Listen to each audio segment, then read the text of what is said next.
This is the ATI.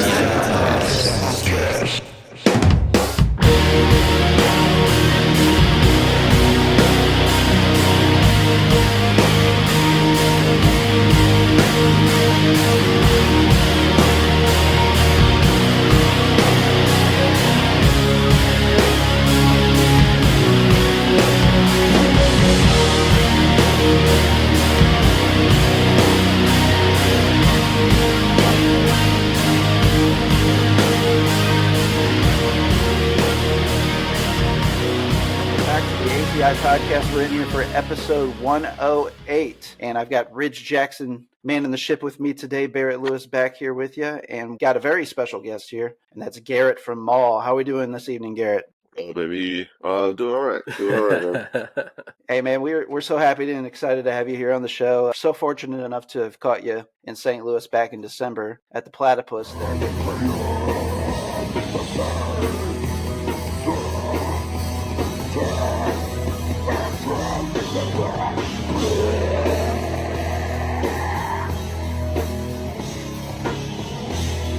And had a really good time mixing up with you for about 10-15 minutes before you guys played. Battled it out with the band on the touch tunes as well, playing some tracks. Yeah.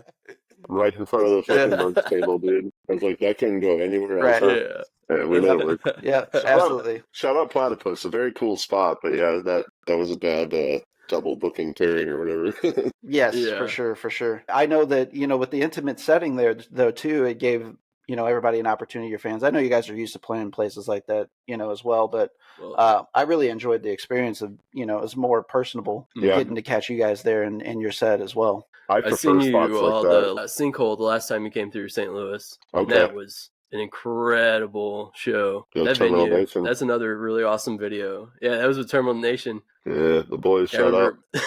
Yeah. Before we went to that show, we went to go get gas. Me and my brother went to the show, who's on my show. And I seen the van, or the bus, the Terminal Nation drove. Mm-hmm. I'd seen it in stories or pictures or whatever. And I was like, I think that's the Terminal Nation bus. Turns out we pull up to the show, and then here comes that same big bus. Red bus, yeah. Terminal Nation, been listening to them for years, and here they are in my small little town getting gas at the same pump as I. It was pretty cool. Hell yeah. That was a cool that was a cool time. That was right in the middle of our first ever fucking month-long tour. Full on. I think it was 32 shows, 34 days or some dumb shit like that. How do you do that with that many, no off days? That's insane. I don't know. I think it might have been, I don't really know. We faced so many obstacles on that tour that we came out a way different band, and the best way for sure, just by getting through that. Literally just by getting through it. But yeah, we, especially just the task of doing many shows. But we had, right before we left for that tour, the last day of it was, a hometown show with the Acacia Strain on one of their tours, and we had that to look forward to, and it was that was getting us through it. And then we're in Florida, sure, no AC in the middle of fucking June, just getting swamped out. Damn.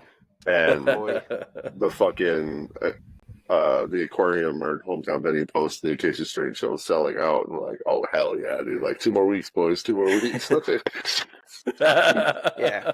I was I don't know how we got through that, but once we got to that point with Turtle Nation, just did that little weekend, and then we picked back up 11 days straight with Primitive Rage, homies from Missouri. Yes. That stretch kind of felt the easiest for some reason, but that middle part, especially with the heat down there, was damn. Oh, that might for sure be one of the hardest tours we've faced. Whenever we were mixing up with you in the Platypus there in the lobby and asking about, how the tour was going at that time, you had really gave a lot of love to Springfield, the show that you guys had just had prior to coming to St. Louis. Said that it was perhaps the best show on the tour that you guys had. Did that kind of hold up after you guys finished up the tour? I mean, that last stretch, the Platypus show was fucking sold out, oversold for sure. And then we played Iowa City, which we love Iowa City. Gabe's, great fucking venue, great scene. And that wasn't sold out, but it was, packed. I don't know. Near capacity. Yeah. Oh, excuse me. I don't know. I feel like we just have such a hometown kind of vibe tie with Springfield, Missouri that every Yeah. time we come back, it's just a lot more love. Like people that we're getting to know a little bit more. Like, and then the crowd reaction is like, it's not just like we're at a place where like, oh yeah, like some of the kids think that it's a cool band or a cool part of your song or whatever. It's like people, it's like that reaction of like friends wanting to go off Right. for you too and shit. So like Yeah. Springfield and Little Rock kind of have those vibes for sure. But I feel like Springfield a niche probably because we play there like one more show than Little Rock. Just kind of always feels more Yeah. like tight knit. But we always get called Sure. a Little Right. Rock band too. We're a Little Rock band, so we're the kind of band that gets along pretty much. Because every time we're in Texas, we're like, God damn it, hell, hand me a beer. We're a Texas band, you know what I mean? Yeah. Right. Absolutely. Absolutely. That is one And thing I like, love about your band is you could play with anyone. It'd be amazing. Yeah. and we Absolutely. And try to do shit like that too. Like especially every like I Yeah. book most of our headlining tours or whatever you say, and then I get to like pick people and bands that I fuck with, but also not make it all just like heavy death metal. Like we're taking every band we're touring with Yes. this year is basically like a grind band or like grind and hardcore, and it's like a great it's a great compliment to especially your ball sound. That's one thing I think we find attractive about your band too is those packages that you guys usually book yourselves on. And it kind of likens to the music scene that we had briefly here in our area was the variety that would come. Right. And I think that it really adds more to the show going experience for folks because maybe you're pushing the boundaries of what somebody's personal tastes or experiences are. Even, yes, it's all heavy music at the end of the day, but there's some people that are like really in that grind tunnel, some people that are in that death tunnel. And, so those various subgenres, if you can kind of expose people, I think Right, that just- you guys are an artist too that kind of bridges some of those gaps. Definitely. Yeah.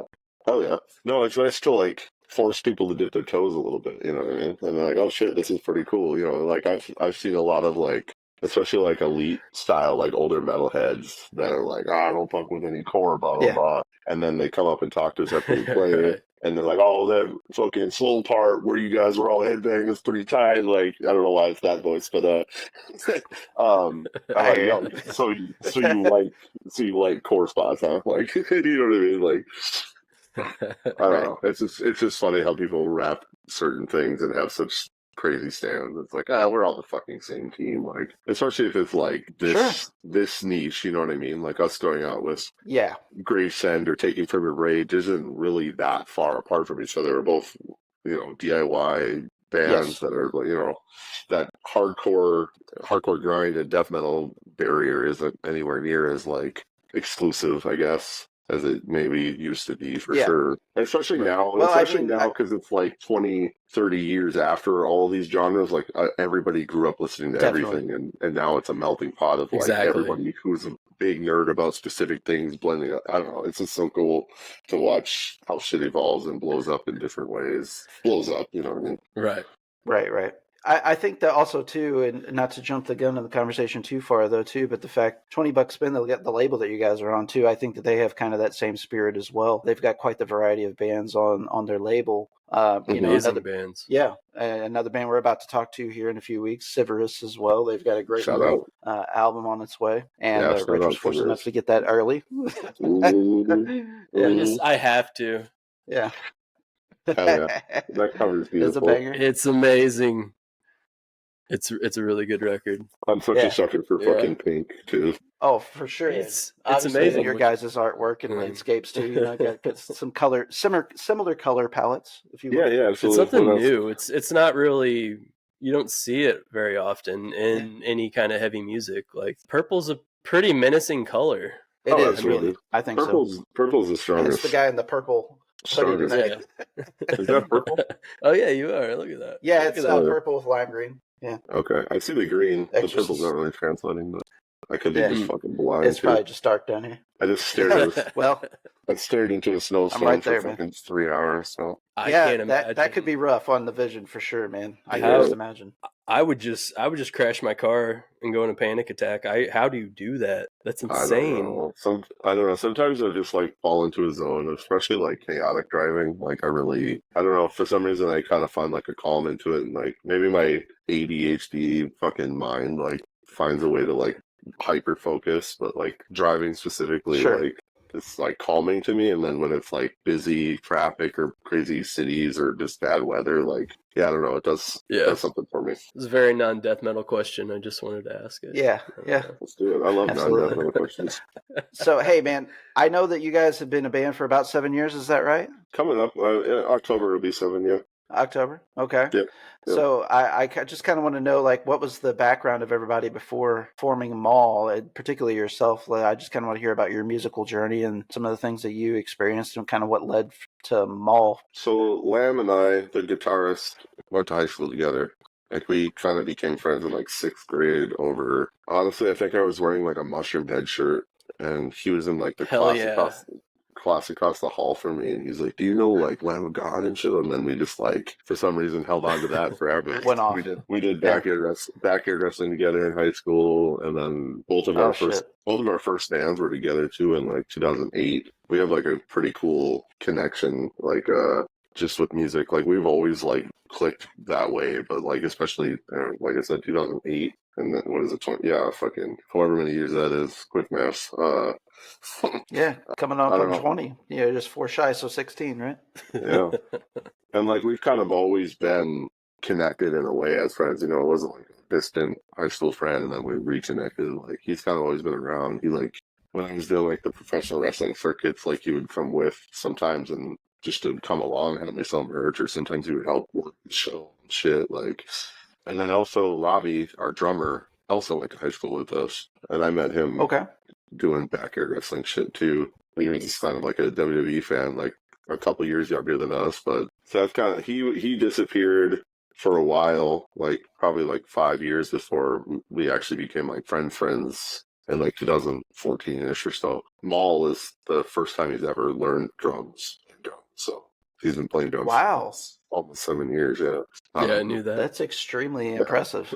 Yeah, that's one of my favorite like factoids to drop on people. I'm like, yeah, this fool right here, he didn't even know drums was fun, man. Like, well, I find that even more impressive because that's my primary instrument is drums. Yeah. So like that's just crazy for me to think because he's got such well written, tasteful parts. You know, that's something that I lock into you guys musically. Is you guys are what I kind of consider like a pocket band. You guys ride the pocket very well. That's a lot. You know, you guys are very loose. Yeah, and it's incredible too. It obviously, you know, you can hear that from the rhythm generating from him. But man, that's blowing my mind right now to know that he like just learned drums in this band. Yeah, and he's also in a really good hardcore band too, right? Isn't Robbie? Absolutely. Yep, shout out Spec. Yeah, he's Spec. Yes. Yeah, Spec. Yes. He joined that after they had written a few songs, and they still didn't have a drummer. And I think one guy didn't work out, and they were already all homies. Josh is in the band Maul now. He's also in the prog metal band called Vessels. Same with the other guitarist of Spec. So yeah, that was kind of like I think their first show, whatever the promoter was, but FM super group. It's so fucking funny. That's cute. And it's the vocalist like first band ever. He's like 22. And, like I was like, how's that feel, dude? You're a super group. But that's awesome. No, Spec's fucking great because it's literally like Gojira, Mastodon, like metal nerds playing hardcore, and then Robbie, like we said, is like very in the pocket on like he just finds the grooves all the time. It's like all the time. Like he's obviously a main contributor to how we write songs. He's like, yo, keep playing that riff. Like I want to try out this beat, and then we're like, hell yeah, dude, let him cook. Yeah. We also call him just Mr. D Beat. He's like, does a D beat? Does a D beat? Right. Yeah.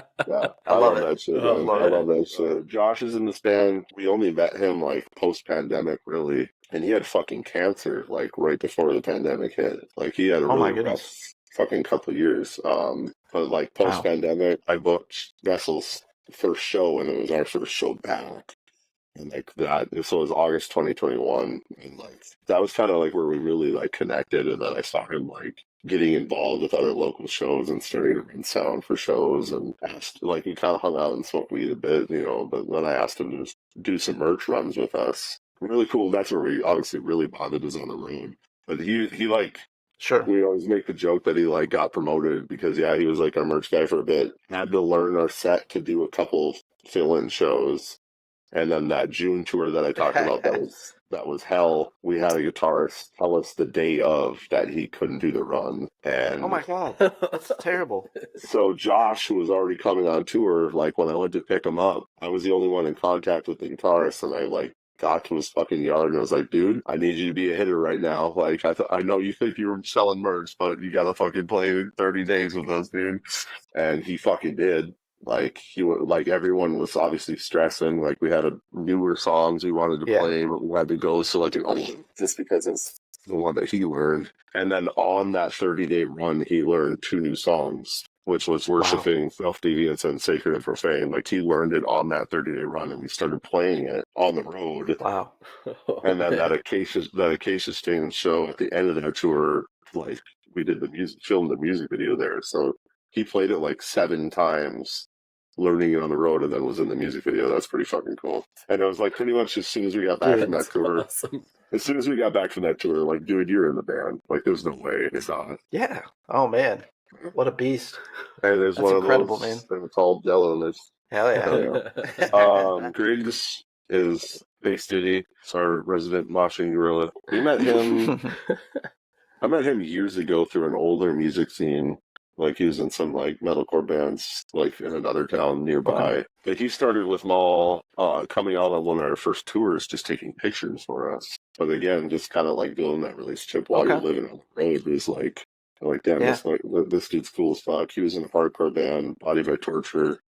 Very cool band. We just played a lot of shows with them. And I don't know, I think it was at some point towards the end of the shutdown, he was about to move towns. It was either going to be Bismarck to do a food truck with somebody or to Fargo to be in Maul, basically. And it was like, we were just like discussing shit, and he came over. We came over, we polished out like 12-pack of Shinerbach, and he was in the band.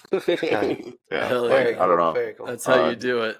Yeah, he joined pretty much a month before we recorded Seraphic Punishment, so he didn't like play on it. We just had Lamb and Al do the bass parts because we weren't going to teach fucking 10 songs and also record. So, but now, like, we're going tomorrow. I'm not to gloss over this, we'll talk about it more. We're recording the new album tomorrow. He's like the first bassist we've ever had that like wrote parts and songs, and like going into it is like, it's just like we're so fucking after this crew playing together for 2 years, touring. Like, yeah, that's just absolutely different. But, and then the last member, it's got to put a lot of wind in your sails for sure. Oh yeah, absolutely. And then the last member is Brother Al. He doesn't tour with us that much because he's got a pretty good paying job. He was the one who hit us with the camp tour on the day of, but it was also like the day after he got promoted. Right. It was kind of just one of those situations of like, what fucking path do you take? And like there was obviously some like tension in the band, and you know, like we're out here like trying to make this 30 days work, and we're like kind of got left. But like it all got like talked about. Like there wasn't anything like dramatic. It was just like we all have to get together and just talk. Like, what do you want to, you know, be in the band? Like, this is how we feel. Like, if you're not going to be out here with us, and it's like it obviously wasn't like that. Like, you know what I mean? It became a talk where that night we just agreed to be a 6-piece. Like, because Josh was already in. He already showed us that he's fucking down.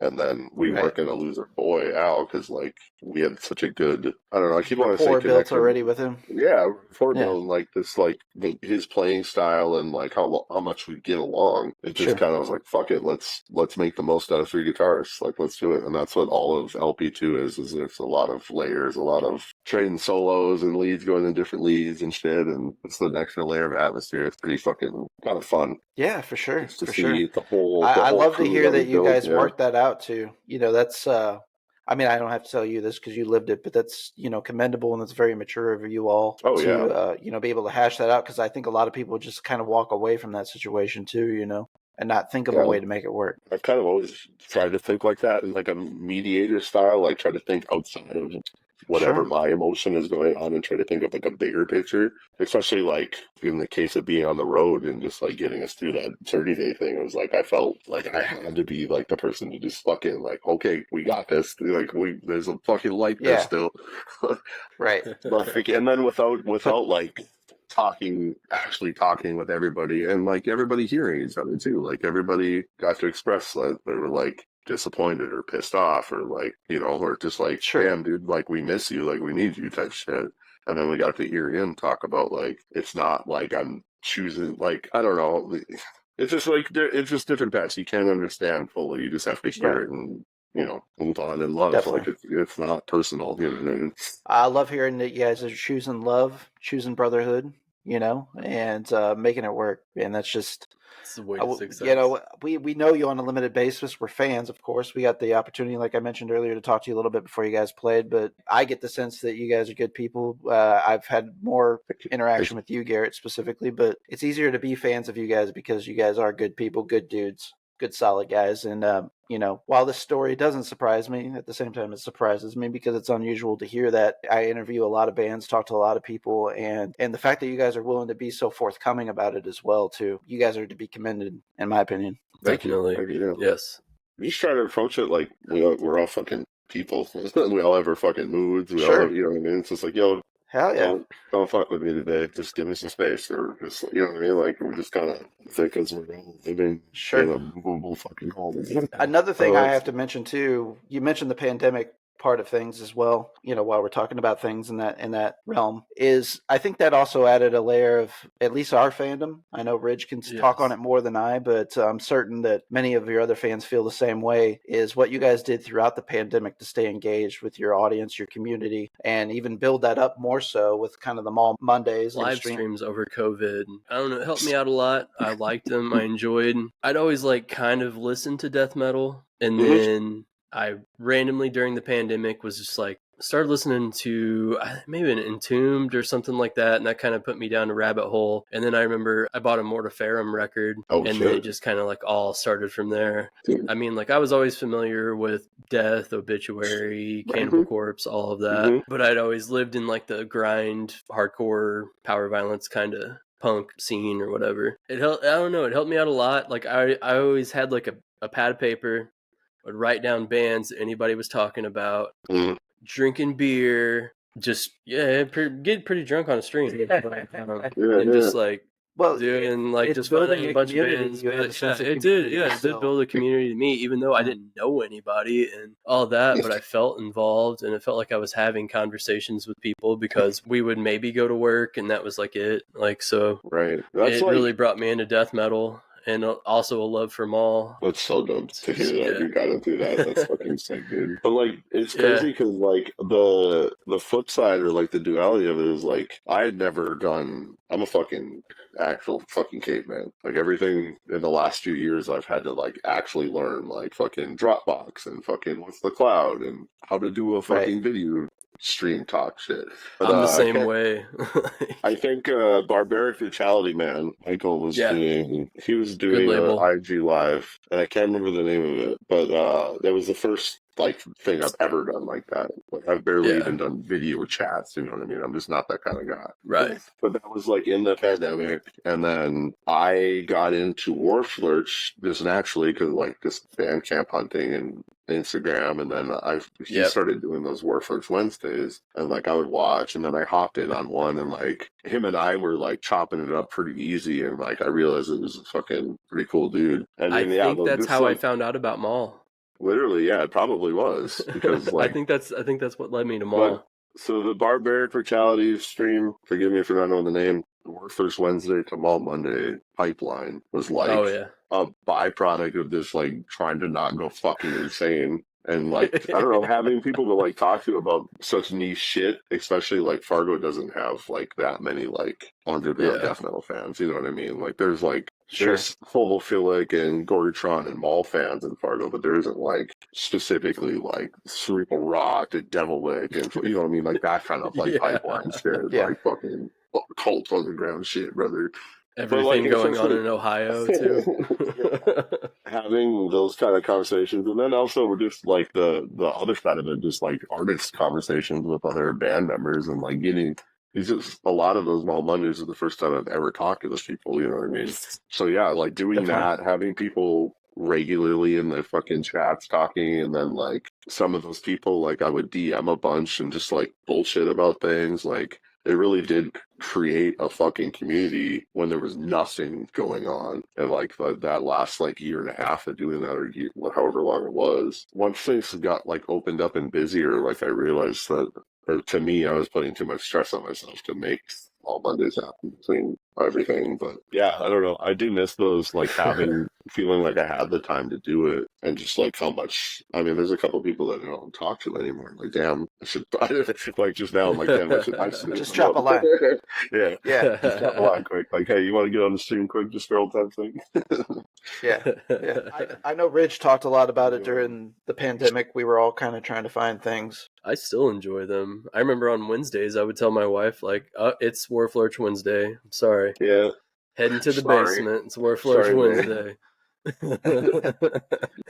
And getting back to some of the comments we were talking about earlier in the conversation is the fact that you guys have got this grassroots movement about you that attracts. That's another thing that, you know, we're all attracted to is kind of grassroots movements in general. You know, we're all very DIY. Rich and I used to play in bands together and stuff, and everything was DIY, cheap as possible. I know that you guys have built your guys selves up from the bootstraps and everything, so that's another layer of like respect that we have for you guys as fans. Scrapping and clawing, not to say that you guys aren't still, but what did that perspective change for you? Let's talk about how the relationship getting with 20 Bucks Spin, specifically that exposure maybe that got you. Like, did you guys see a huge pop like once you guys released Seraphic Punishment? Like, kind of what was the light switch that you feel like kind of escalated the band to another level as far as popularity, exposure, feedback, so on? So the for sure still kind of we have that mentality still that we're fucking scratching and clawing because like you said, it's been pretty grassroots. It's like we haven't really had a cosign, like, you know what I mean, like no one's been like,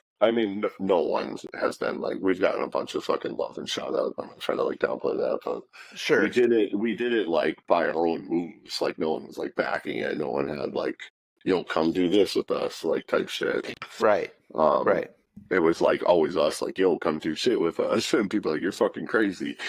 But Monarchy of Mold, the EP for sure was like the start of it. And it just happened to drop right before the fucking shutdown. Like literally, I think it was February 28th. And then we had a fucking week long, it was going to be I don't know, it was like 12 days. It's going to be our longest run we've ever done. So at that point, 2019 into 20, we haven't even done more than 6 shows in a row, maybe. Not that that isn't like a lot, because we still went down to like wherever, but that coming out and then the shutdown and fucking Trevor, fucking RIP, put Infatuation on his fucking Metal Injection March playlist. And then a week later, Thomas from Redefining Darkness hit us up and was like, yo, what are y'all like doing? And like that was literally that like timeline. It was like shut down, fucked up our tour. We still like went out to a cabin because we had the time out. We went to the cabin, still went out and wrote like 2 songs. Oh, that's right. I missed about that. So Redefining Darkness had a pandemic playlist. Like, yo, if your band got like fucked up, fucked over, like send us something, we'll promote it on a playlist.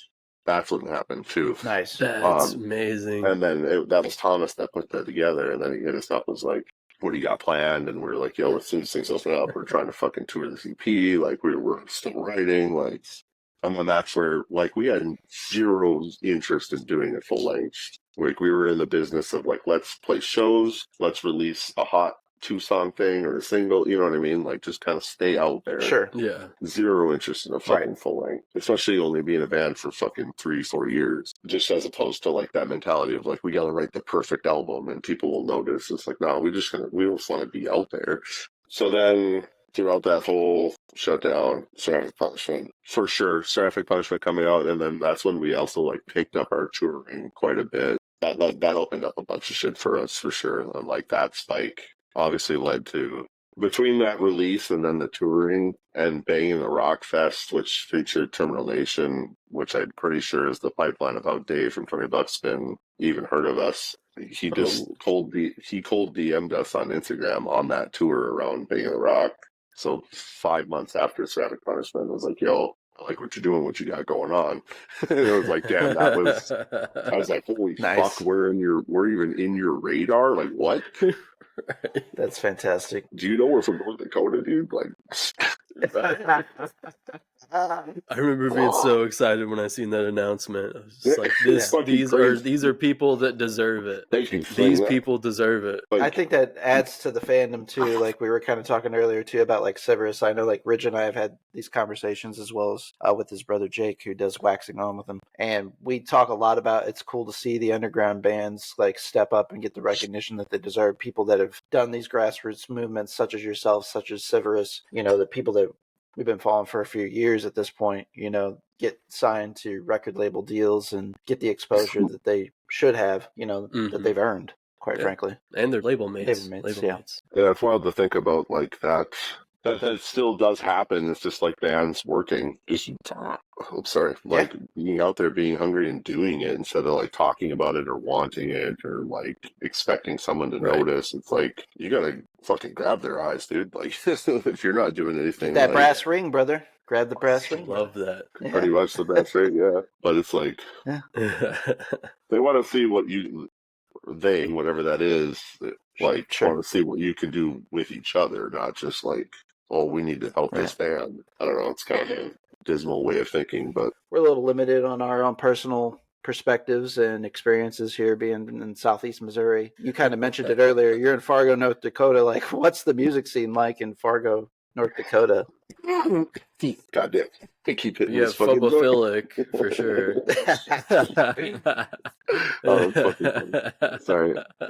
So the music scene is pretty awesome. That's where I like got my full introduction to like DIY music scene shit for sure. Because Lebanon's band was based out of Bemidji, but we had booked shows in Fargo. Like this is years before I moved there. And then when I got there, I got to like hang out at the DIY venue, the New Direction, the Red Raven, and shit, and see a bunch of bands come through, and not necessarily know because I wasn't like a hardcore guy. I was a metal guy, but like the scene there was very punk hardcore, and just like seeing how it worked and seeing like bands just like hang out and come through. It's like, you know, just like coming from the fucking res and shit, just not really knowing how anything like that works. I've never seen it before, but like everything about DIY booking and living and culture and just like the community that it was through Fargo for sure. So it's always been a big hardcore metal hub because I don't think there's anything else to fucking do. Sure.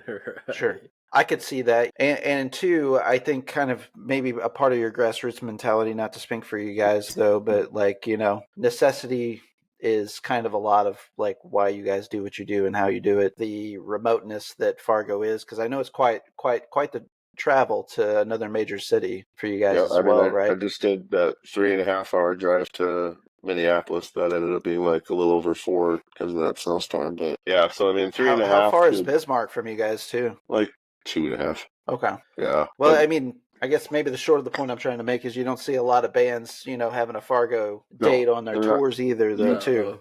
You got to go out of your way to hit Fargo, unless you're like doing Winnipeg or going across to like Bozeman or Billings or Inman. But those are long hauls. Pretty rare to get like tour routing, so you see Fargo on the goddamn. I think what was that big ass one, Lamb of God and Mastodon, that fucking crazy like 20-year anniversary tour, like. They have Moorhead, Minnesota on there, like, which is like right across the river from Fargo. I'm like, what the fuck? That's crazy. Wow. Yeah, it's a crazy tour to come through fucking Fargo for sure. I always think that like, oh yeah, St. Louis has it bad. Nobody comes here, but there's definitely places. I understand we have it worse, or you have it worse than we do. Yeah, for sure. Yeah, it's pretty wild, but like that's why I have like the kind of like the Midwest mentality. Like we have no problem doing that 3.5 hour drive to Minneapolis just to see a cool fucking tour. And even Minneapolis kind of gets shit on a lot of tours because it's still late. And for some reason not considered an A-mer, dude. Yeah, man, that's a bummer. We see a lot of St. Louis used to not be skipped over so much. It used to be a priority, but a lot of people are skipping over St. Louis nowadays, and they're opting for Kansas City instead. Even some of the major rap acts, like I like rap music myself, but like Kendrick Lamar, Springfield, played St. Louis, he played Kansas City instead. Springfield. Getting a lot of shows too. But Springfield is starting to get a lot more shows too, as you know, you guys have a good scene down there. A hopping ass college town too, so yeah. It's had its moments. But I will also say it's kind of weird for me. You know, I'm 37 myself, so I think we're somewhat close in age, Garrett. Yeah, and I've seen that seen the Springfield area over my years, and it's odd to see it have the scene that it does and the support that you guys are getting. For me personally, just Mhm. because it's been such an afterthought. Like, I wouldn't even put it as far as cities in Missouri itself or towns. I probably wouldn't even put it like in the top 3 or 4 as far as appeal or destinations that people typically go to. But Springfield's starting to get Yeah. a priority to it. They've always had like a strong like underground scene though. Sure, there's Springfield. definitely been that. Like underground, like rock, Yeah, heavy stuff. there's like, been an undercurrent there for sure. But like even today, for example, like Ringo Death Star, the band, the shoegaze band, mhm. is not coming to anywhere in Missouri except for Springfield, Missouri. They just announced that on their tour, which I was like blown away by that. So that should say something right there. That's as wild. well. And I know it's only like, or maybe it's not only post pandemic, but like, I know the big blow up for sure is for Springfield. And Yeah. that happens for a lot of scenes that we get to see, especially in the Midwest. I always shout it out because it's like, Sure. everyone sleeps on it. But like, Yeah. Springfield, Illinois is another one. Yes. Yes, it is. Which is like, it's very, very, like the one spot we always play is Dumb Records. It's, Yes. but it's such a fucking hardcore, all ages Yes. scene Yes. that is like Mhm. fully dedicated to anything that comes through. If there's a fucking show in Springfield, people in Yes. Springfield are going to it because it's like that's where everyone hangs Yes. out. They're down to support the fucking tour bands and all their Yes. fucking friends are playing. And like, Yes. I don't know, Yeah. it's so cool to see shit like that. I mentioned Iowa City, shut fucking Gabe's. I've heard some people like, oh, you have luck in Iowa City. I'm like, dude, we got like family in fucking Iowa City, dude. Like, Yeah. I don't know, that's just a cool thing about how these spots down here where we just get continually hit. The X-Ray Arcade in Milwaukee is like, I mean, they actually get some pretty crazy tours coming through, but like that's one of the best venues in the fucking country.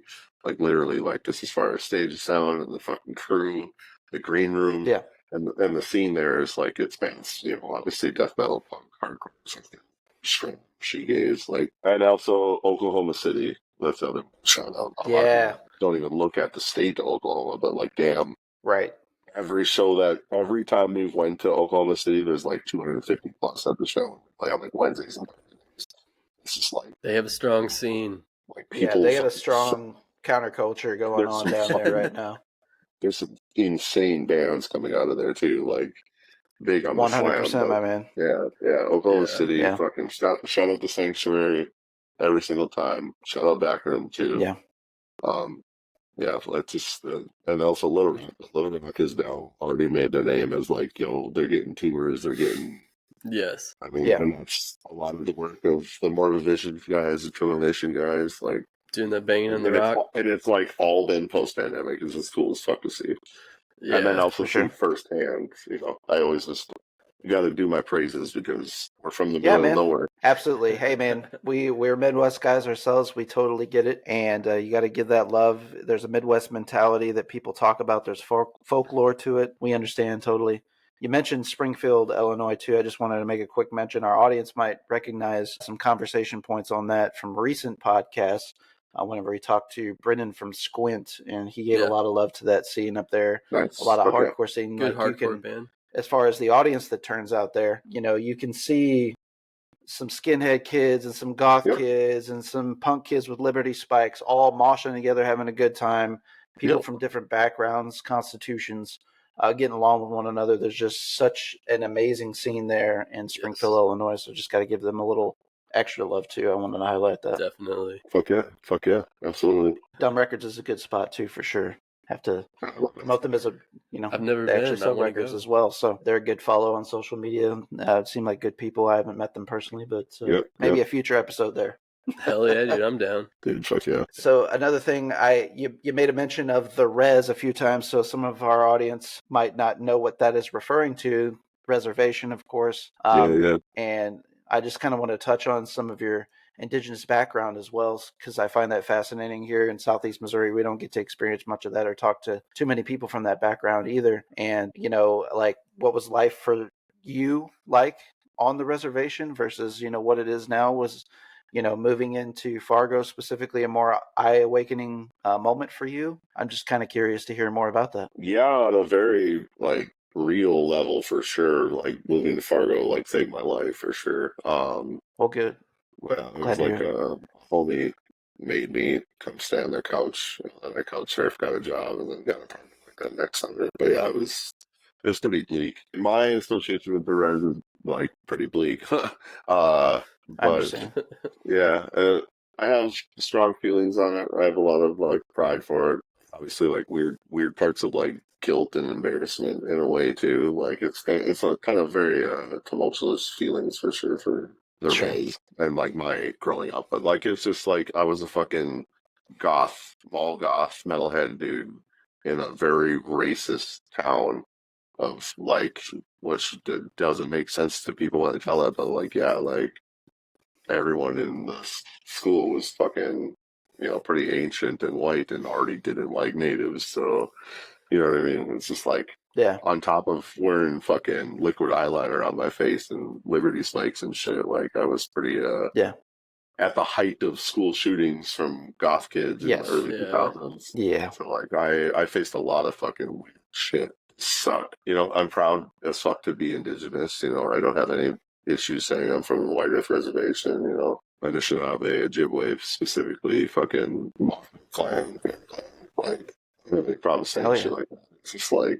It's just like a weird looking back on it. I'm like, damn, dude, like I was literally always just me, but like not in the right Sure. places. Not in the right places for sure. Sure. And like I've Sure. seen a lot of people fade very, very unfortunately to some of the vices that are like kind of a Traditional. target audience to the res. You know what I mean? It's really easy Right. to kind of a hub for drugs to circulate through and just that Yeah. cycles of unfortunate traumas and just living out survival rates, however that is, till it isn't, type Sure. things. I don't know. Yeah, not to get like too dark or whatever, but it's No. just like No. that's like the realities of it. Really, like a lot of it to me specifically, never ever felt like a connecting like vibe, which is Sure. just unfortunate, especially in those years of like high school. It's pretty much for everybody too. Yeah. But How I did mean, that I work don't. with you mentioning high school? Did you have to go to a public school or was there a school on the res specifically? I'm No, just it kind of was curious. just a public. There was a public school. Okay. Elementary. There was specifically like a traditional type native school, but like it wasn't. Okay. It didn't span into like high school or anything like that. And I wasn't in. Yeah. We've had kind Um, of a similar platform in the area that we're in. So we're kind of used to like the more regional school, if you will, and then it only goes to a certain grade and then they have to go to a public school. yeah, So, I know Ridge kind of went through that system himself. Yeah, I had to go It through. wasn't like ethnic centric or anything per se, No, but yeah. it was just due to the area and the yep. population. And that's kind of. I feel like that's definitely just Midwest too. Like everything is so fucking Definitely. Yeah. scarce. Like, Yeah. like if I would have graduated in like any of the graduating classes, but like if I would have, it would have been like a class of like 22 people, you know what I mean? That's pretty much all part of, Like it's, yeah. I mean, but Yeah. the town I grew up in Melbourne is, I think the population is still like 1,200, 1,300 maybe. Yep. Like my hometown, Ironton, technically is like 1,200. Bellevue, where you grew up most of your early I don't know, childhood, like right? 800 Maybe maybe? 800. Yeah. Maybe Yeah, 500, 300. It was a Yeah. very small town. Yeah, we're kind of But used to the small town mentality, unfortunately, and how just yeah, anybody who's marginally different is ostracized. yeah, absolutely. Unfortunately, It's too easy to not be targeted, I guess. right?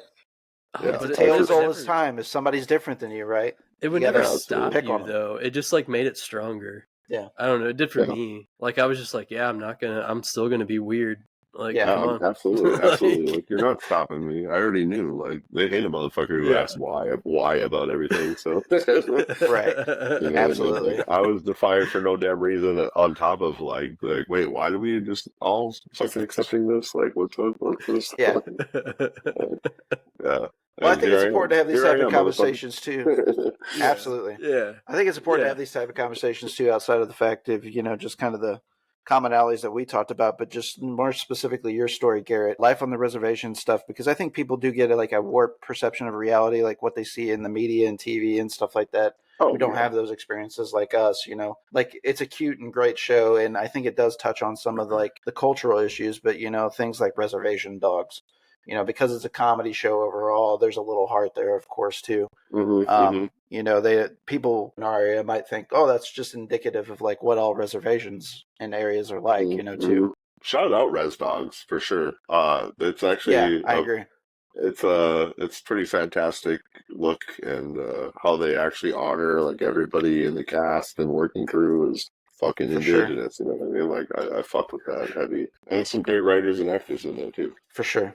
Yeah, so like I mean, I feel like for sure there's only a couple like stereotypes and stigmas that Indigenous Native American people get. It's Sure. not really ever, especially in my perspective, it's not really ever like talked about, or like, I don't know. There's a very like weird gray area of that, like where I'm just unsure still, I guess. But I mean, I feel like Sure. not to get too political, but like this entire country was kind of built on fucking over The this type backs of of people. Indigenous people, to be honest with you. Yeah, exactly.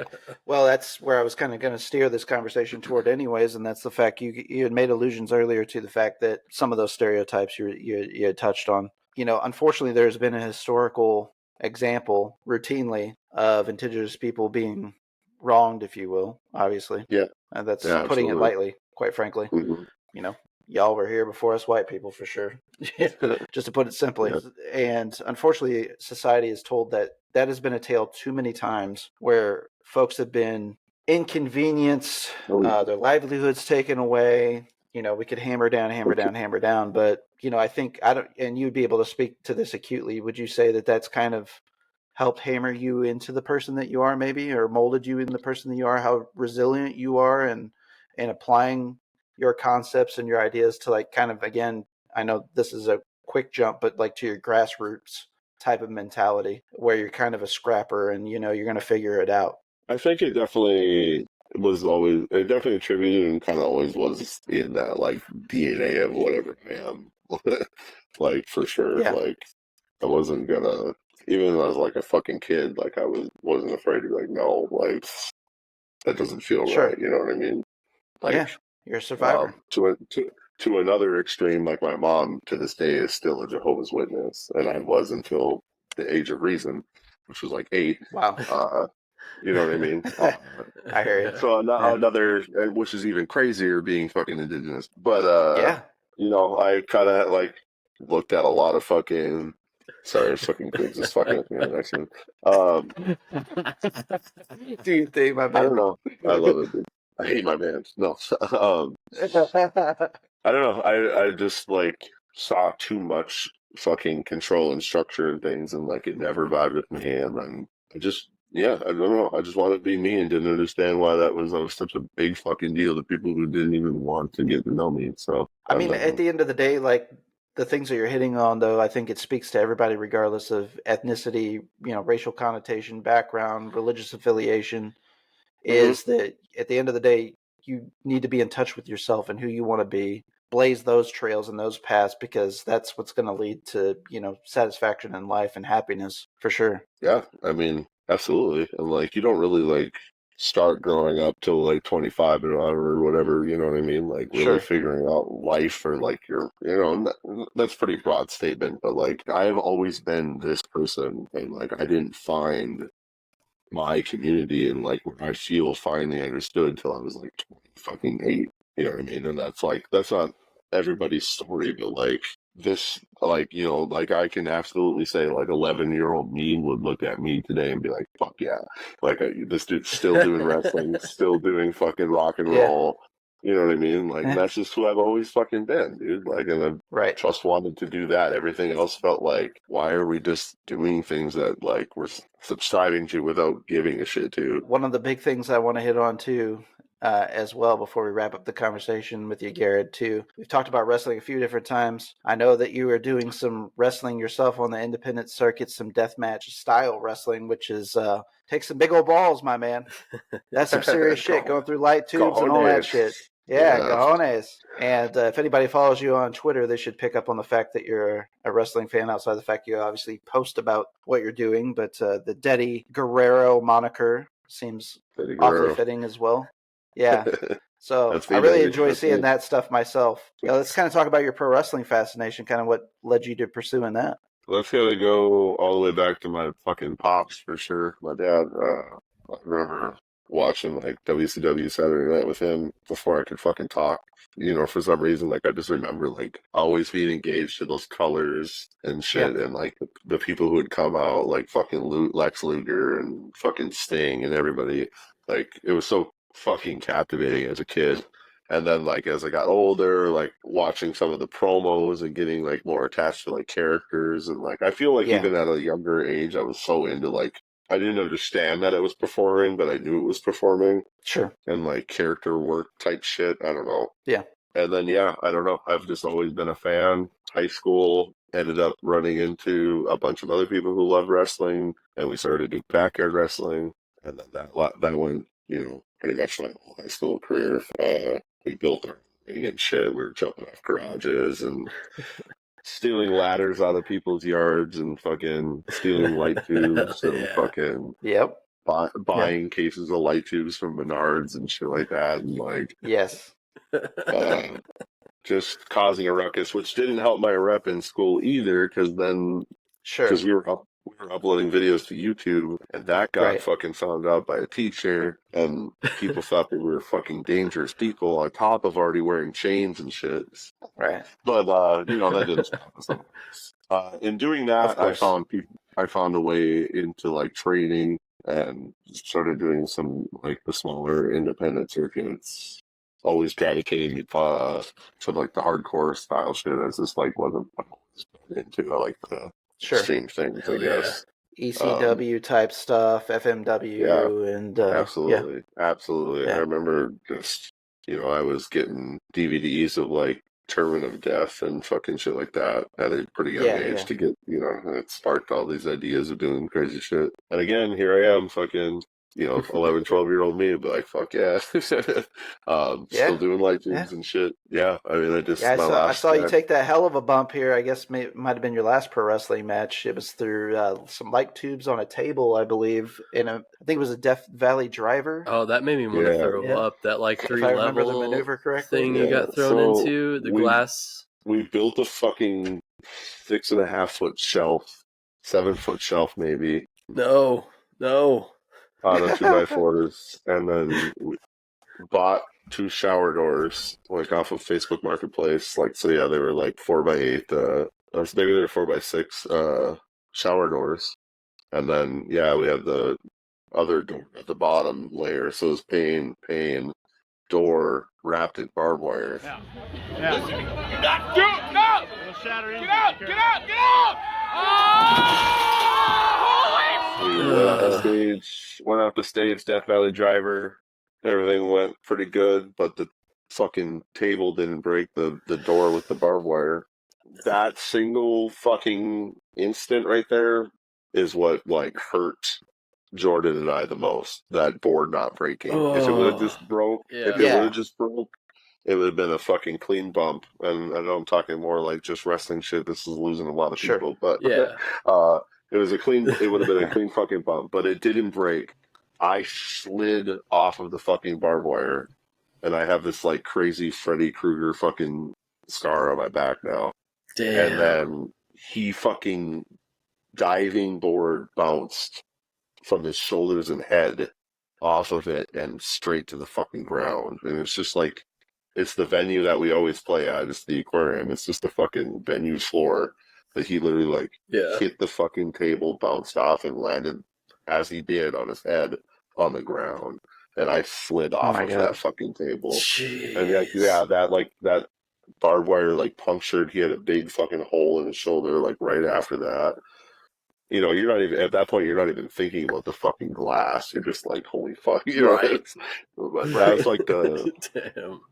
That was just what was that? February 17th. Yeah. So a lot of people, you hear this if you're a wrestling fan. That is, if the table doesn't break, like it actually makes it worse for the wrestlers as they're going through it. And I'm not trying to peel back the curtain too hard here if you don't like want to reveal these things, but kind of talk us through that a little bit more. So, like, you know, the fact that the table doesn't, if it does or doesn't break, like how rough that is on you guys as far as, you know, receiving those moves or giving those moves.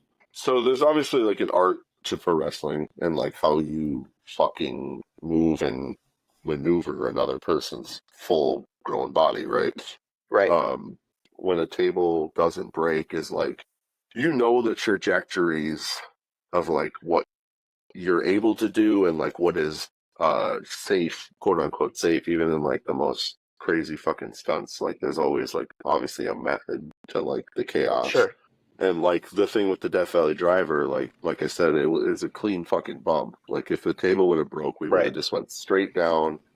He, you know, his shoulders and neck would have landed on my side, and my what it would have went flat through the table. And I mean, like a trick with barbed wire is like, it's not even a trick. It's just like the smartest way of working with it. If you land in it, get out the exact same way that you fucking came in. Like barbed wire isn't necessarily that fucked up until it's like it's supposed to be for like chaos and if you're dragging or thrashing through it, it's gonna make it worse. It gets way worse. So there's the other fuck up of that Death Valley driver is like bodies aren't meant to just glide through it. So yeah, it's a lot to do with the trajectory. It's the same like in 2016 I fucking crushed my L1 vertebrae by doing I did a sit-out Death Valley driver through a board that was like draped from the ring to like a VIP table, like right in the front row. Yeah. And my main concern was just, you know, off the shoulders, getting him through the table.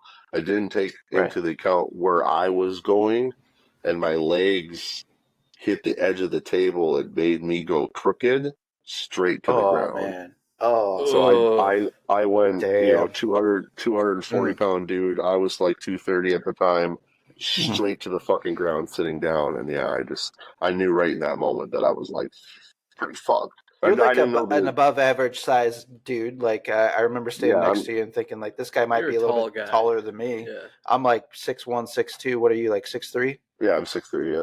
Yeah, so I used to be like 235 or so. I'm probably like 215 now. But yeah, like when I was wrestling, it was a little bit bigger. But yeah, just like that force, and I didn't take into account how I was landing, like fucked up. You know, I didn't wrestle for fucking 7 years. I didn't know if I could.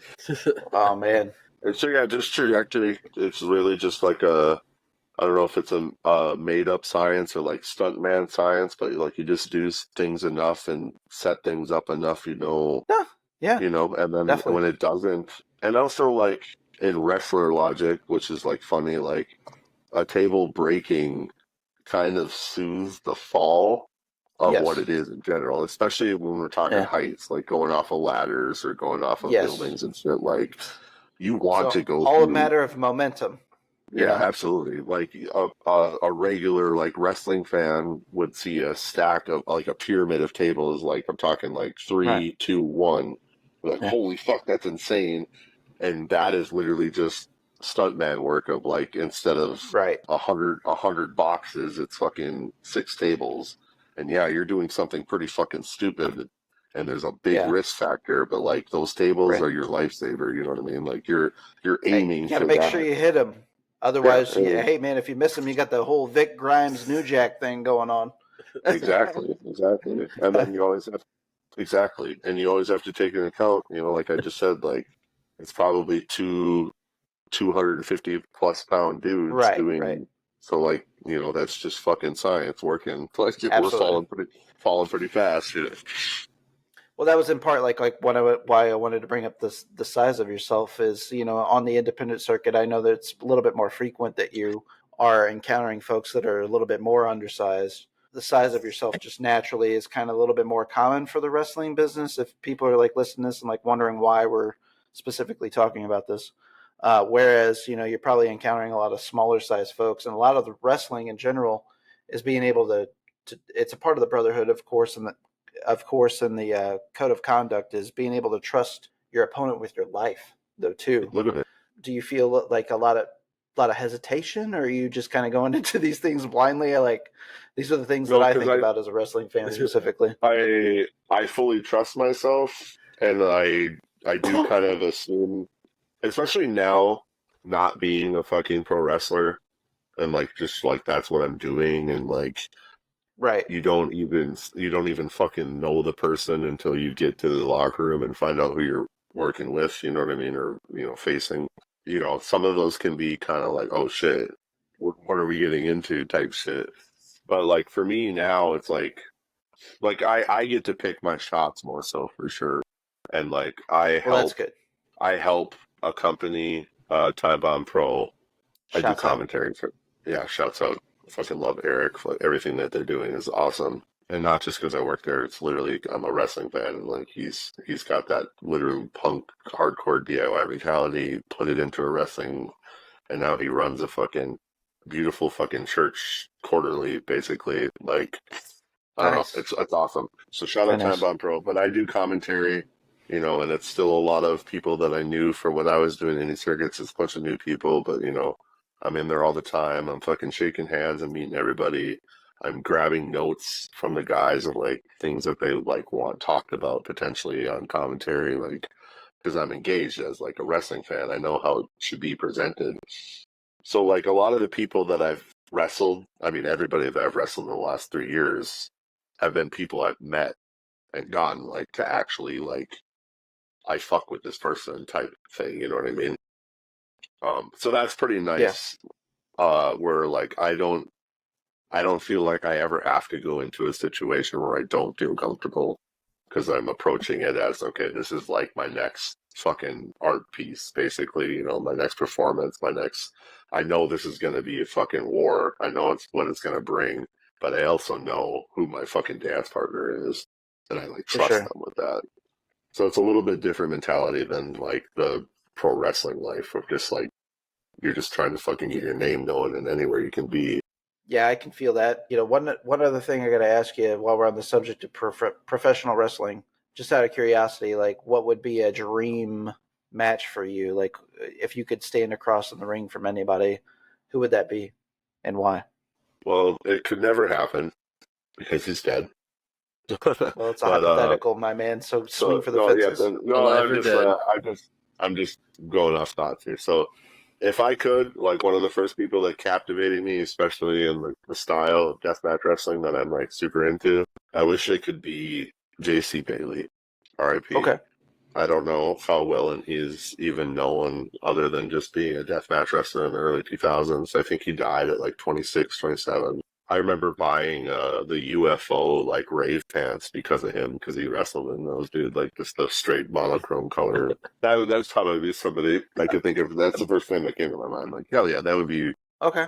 that would be one of those moments of like why I even started backyard wrestling and be like hell yeah, I faced this guy.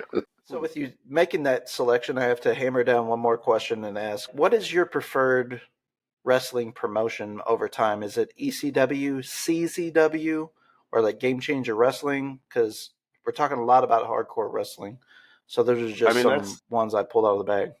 I mean, if we're talking just extreme wrestling, it's probably like CZW early days, like those early Okay. 2000s when I was getting those DVDs and really falling into it. IWA Mid South, Yeah. you know, God loving. It was a fucking shit show at times. Ian Rodden's a mess, but also a legend. Yeah. But Yeah. damn, Yeah. like if you're an actual like fucking wrestling encyclopedia type fan, you cannot tell me that like 2001 through 2006 IWA Mid-South isn't some of the most legendary wrestling ever because of the names that they brought through. And like some of Yeah. those names are the biggest stars in wrestling today, literally Yes. because of that. You're Yes. fucking CM Punks, you know, I mean, sorry, Yes. Chris Hero, but like Claudio Castagnoli, fucking Brian Danielson, Yes. fucking Danielson. John Moxley, everybody, dude, is Moxley. like from Yep. those eras. Yep. And they were around before Ring of Honor, so like that was like my Right. love and attachment to independent wrestling. So if I had to go like favorite like hardcore like niche wrestling fan, it's probably IW Mid South. Very cool. Very cool. I didn't expect, but also knowing your background too, it's not too surprising. Well, Garrett, one thing I want to round out the conversation with today is talking about what Maul has in the future. What do you guys got in the works? You mentioned, Yeah, I want to know working everything. on a new album tomorrow. Yeah, so yeah, we're about to track LP2 with Adam Tucker again from Signature Tone Recordings in Minneapolis. He did the Yes. Desecration and Enchantment EP. He's also done like every Phobophilic release for death metal fans. Didn't he do Nothingness? Yeah, Oh, absolutely. that's a sneeze. He did nothingness. Supreme Rumble. I think he's done some mixing and mastering on like Alter records and shit too. But Adam's a fucking G. Hell yeah. Very, very excited to work with him again. So we're doing that. That is slated to also be out this year, so it'll be a quicker turnaround. April 18th, we go out on a fucking 3-week tour. We're hitting Yep. Austin Death Fest. Hell yeah, dude. A fantastic 2-day festival, April 27th, 28th in Austin. Fucking Tomb Mold, Mortiferum, Photophilic, fucking That's Witch insane. Damn. Vomit, Witch Vomit, Torture Rack, fucking Mutilatred. Dude, it's crazy. Oh, It's fucking man. crazy.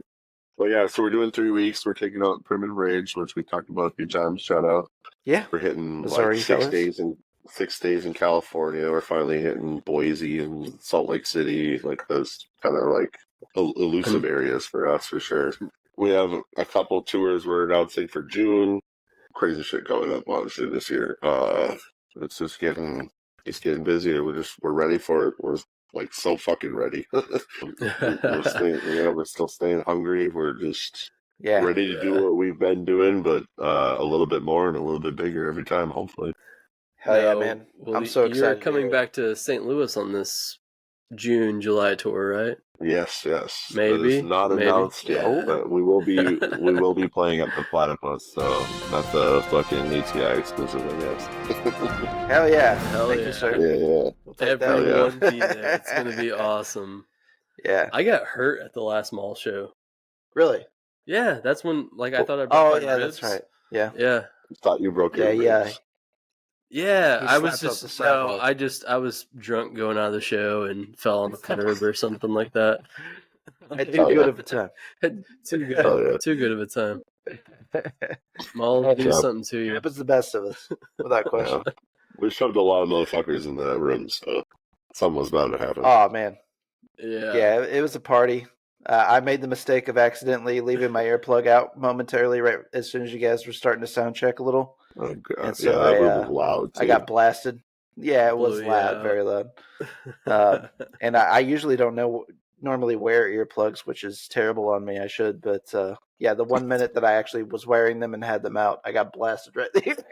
I cannot times, wear my man. earplugs playing, but No, I I understand. never was able to, but Same. now I'm so paranoid. Like, what if I go deaf? Like, music brings me happiness. Like, so I I would go can't imagine fucking- going deaf. I'd go crazy Ever. as a vocalist. Yeah, that would be fucking hard. Yeah, take music away from me. Yeah, You know, do whatever you gotta do. yeah, I hear you. Yeah. Bury me in resin. Yeah. Right? Yeah, bury me in resin. Hey, that's a cute way to put that. Hell yeah. Yeah. Hell yeah. Well, Garrett, man, you're an awesome guy. We love your vocals. We love your vocal work. We love you being the Thank you, maestro of the room, One of the most my man. dynamic metal vocalists. I agree. Right now, in my I opinion. agree, man. You got such an awesome range. You hear that and a voice, good you know that's presence. Maul. You have a signature sound to you. I think you're Fuck yeah, dude. unmistakably you. That's Yeah. really crazy to hear. Thank you. We're so happy to get to know you a little bit better, even more so than our last conversation. Appreciate your time here on the ATI podcast. And let's let the good folks know where they need to follow you at and stay in touch with what Maul's got going on. Yeah. Yeah, next time we're in fucking St. Louis, we're gonna kick it, right? Hell yeah. Yeah, give us some barbecue. Get some barbecue, smoke. We can make it Hell happen. yeah. Please. Fucking fuck Maul. Maul Death on Instagram. That's our most active. That's like connected to our Facebook and shit. Fucking Hell yeah. Spotify, Bandcamp. We got a YouTube. I'm going to give the PSA right now and make sure that you support these boys through the label, $20 spin, or their Bandcamp, so that money goes more directly to the artist. If you like what you hear, like what you're seeing tonight on this conversation, we're going to make sure that we're supporting these guys so that they can continue to bring the magic to us and this amazing music that is Maul. And, you know, I'm not trying to shit all over Spotify, because Spotify is what I like to call the commercial for every band. And without that commercial, many bands wouldn't be known. But that being said, if you like what you hear, let's go support these guys. Let's support Maul. Let's go out and see them while they're touring. Let's purchase some physical media. Let's purchase some merch, whatever you got to do. let's make it happen for these guys because these are awesome dudes. Mm-hmm. Hell Definitely. yeah. Thank you, man. Fuck yeah. That part, baby. Hell yeah. That's dope, Yeah, man. Thank you for the love, man. It means a lot.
Hey, this is Barrett from the ATI podcast. Episodically, I will be chatting with a featured guest bringing a spotlight to their craft. Artists, musicians, filmmakers, actors, small businesses, athletes. Nothing is out of bounds. Hear my discussion with rising talents and entrepreneurs across all traditional podcasting platforms, as well as YouTube.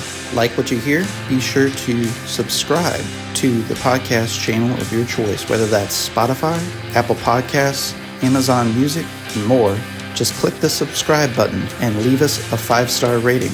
Also, subscribe to us on YouTube, where you can get full video episodes of the ATI podcast and see our guests in their work. Stay in touch with our ongoings, events, and guest list across all major social media outlets: Instagram, Facebook, TikTok, X. Just search the ATI Podcast. We would like to thank you all for your continued support, and as always, stay safe out there.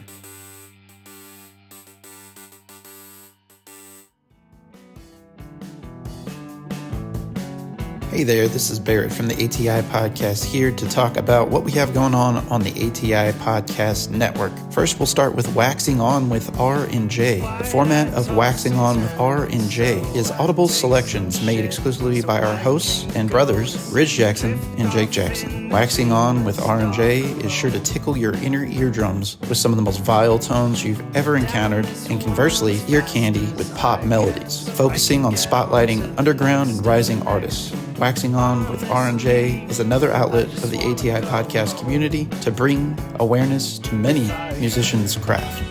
Also found on the ATI Podcast Network, Nod Narb's Closet, hosted by Brandon Stewart of Edos Inn. Nod Narb's Closet is a wing of the ATI podcast programming that delves into the world of roleplay games, miniature painting, diorama making, occasional pro wrestling match watch-alongs, providing commentary with a dash of jocularity and satire, and much, much more.